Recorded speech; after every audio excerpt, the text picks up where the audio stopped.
Today I will show you how to trick the mind of man with your fancy numbers. But what will we study? I will show that as objects get further away, the loss in their resolution actually improves. Who would have thought? And now we will delineate the truth using our religion of math magic from Pythagoras. So, follow my mind and I will take you there. So here we begin with my logic. I say that you cannot see smaller than a given point. Therefore, your brain has a constant amount of pixels within it. We can use this to trick the human eye. And so there are more pixels at the focus, but the pixels get bigger and the resolution decreases with peripheral vision. Good way to sneak up on someone. In order to tell how many pixels we have in our display, our brain that is, we merely need to grab a participant for our experiment, and then we can devise how many pixels we have, or by reference you can ask someone else. Google it or something like this. We simplify to one axiom. Given this one axiom is true, everything else will follow. This axiom is that we have a constant amount of pixels in our vision display, and that as objects increase in distance, their resolution decreases in our vision field. Okay, so say we have 7 pixels per this constant angle. Then at a given distance, you can see this is 1 pixel. But at a greater distance, the pixel size increases because the same amount of pixels must be divided amongst a greater distance. Now, we see that resolution decreases naturally as a consequence of the constant amount of pixels being allocated over a increasingly larger distance. Now, given the axioms, I will prove that resolution loss exponentially improves with increasing distance. How counterintuitive the result is, but the magic is real. It is true. I will prove it, so help me God! Time for the pudding. Let's put pen to paper. Let's use math, what we learned from the school of wizardry, so that we cannot err. The infallible highest language of the cosmos. Let's do it. So resolution, we can conclude, is equal to C1, which is constant index 1. That is, C1 is the amount of pixels allocated for that given angle. So this angle of our field of vision has a constant amount of pixels within it, okay? Then we have to divide that pixels amongst an increasingly larger and larger area the further distance away we're looking at something. So the M here, look at M. So M, see here's the human eyeball, the brain, the constant angle. We want to express resolution in terms of a variable distance. So the more distance we're away, the bigger M gets, as you can see. So for this, we go to the cult of Pythagoras. Great people, by the way.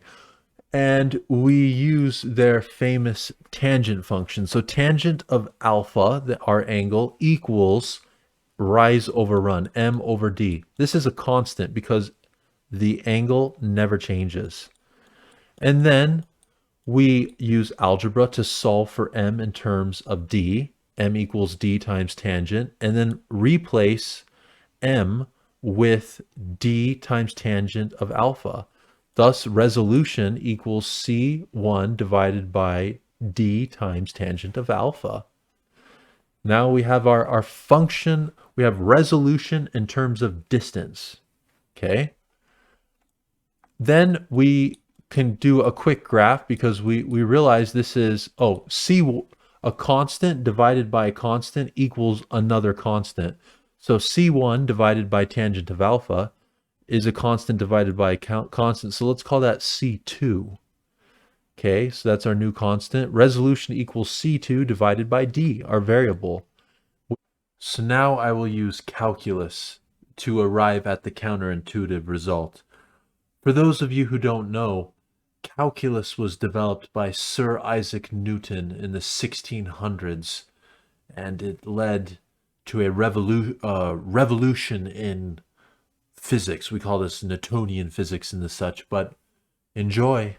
So to show you the calculus, this function here, we want to take the rate of change of the output in terms of the input. So to do that, Sir Isaac Newton took the one output with given that input, and then took the difference between it and another output given that input, and then divided that, so that change in output with that input in terms of, divided by that input, the differences in that input. So the change in the output divided by the change in the input.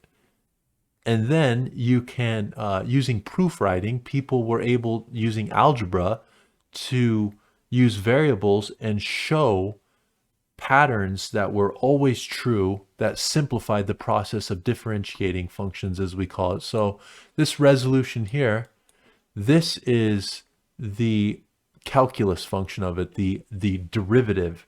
This derivative, r prime, resolution prime, that shows us the slope, the rate of change of the resolution at each given distance. And then this, you could think of like position, the rate of change of position is velocity, the rate of change of velocity is acceleration. So the rate of change of the rate of change is the second derivative, which is here. So here's the proper graph. You can see resolution equals pixels per meter.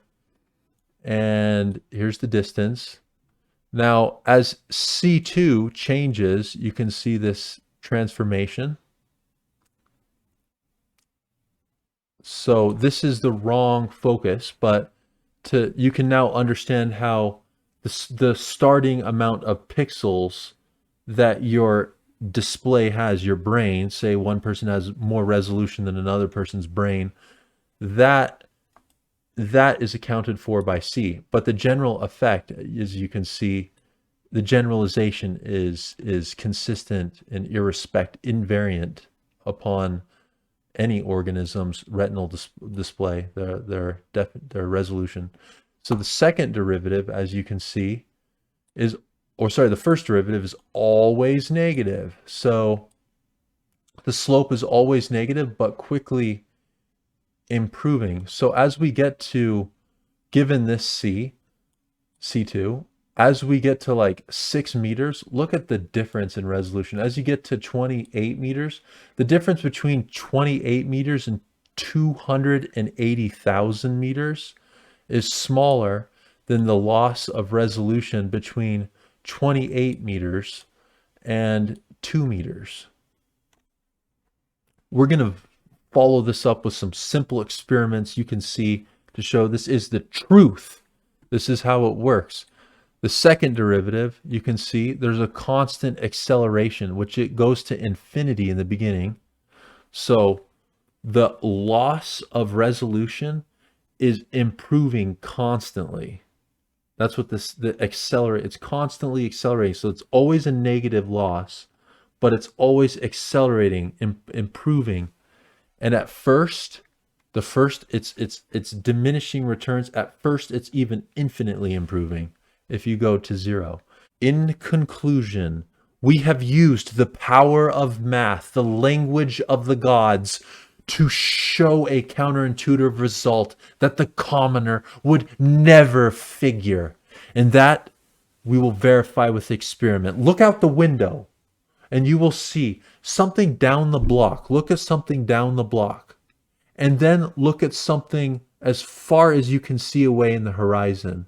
They look almost the same. But then look at your finger and move your finger out at a full distance away from your hand, the full distance away. Look how quickly the textures are lost. If something is close to you, you can see it in incredible detail, but that detail rapidly vanishes exponentially. But the ability to classify the object and see the general, a tree in the mountain far away, if it's kind of far away or really far away, it looks almost the same. You can say it's a new tree, it's a tall tree, it's a small tree. This is the kind of tree it is. Vision is incredible in this way. I mean, I was just in the shower, daydreaming, entering the reverie as this cosmic knowledge came down upon me. And I did the calculus with the dew in the shower on the wall. And I realized that we can see things that are super far away. And it's just incredible. It's incredible. Distance doesn't even really affect us other than when it's super close. But we only ever really need to know the texture of things that are very close. What are you looking at?